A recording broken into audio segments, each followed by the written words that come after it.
최근 이 헤어지지 않은 연인을 상대로 한 이른바 스토킹 범죄가 끊이질 않고 있는데요. 울산에서 스토킹 피해로 경찰의 신변보호까지 받던 20대 여성이 전 연인으로서 이 스토킹 가해자인 30대 남성이 휘두른 흉기에 의해서 중태에 빠지는 사건이 발생했습니다. 자세한 내용 이제부터 전해드리겠습니다.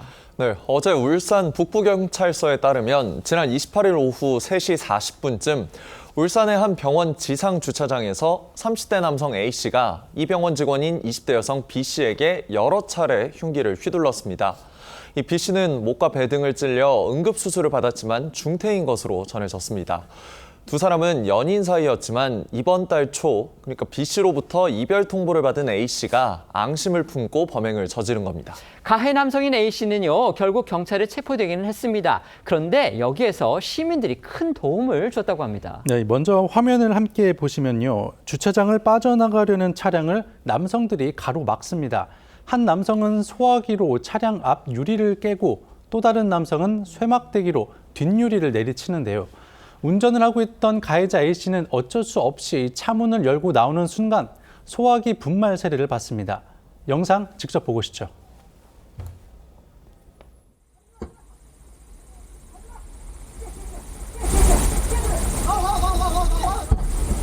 일단은 이 사람을 잡아야 된다. 잡고 이 다친 여자분을 일단은 병원을 빨리 후송을 시켜야만이 된다는 그런 생각밖에 없었고. 시민들이 이렇게 용감하게 대처한 덕에 경찰 별 다툼 없이 범인의 신병을 확보할 수 있었는데요.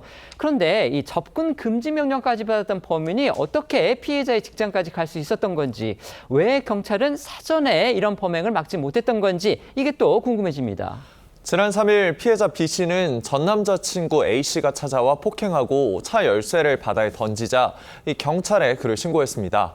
이후 피해자는 B씨에게 170차례 가까이 전화하고 400통 넘게 문자메시지를 보내는 등 집착을 버리지 못했는데요.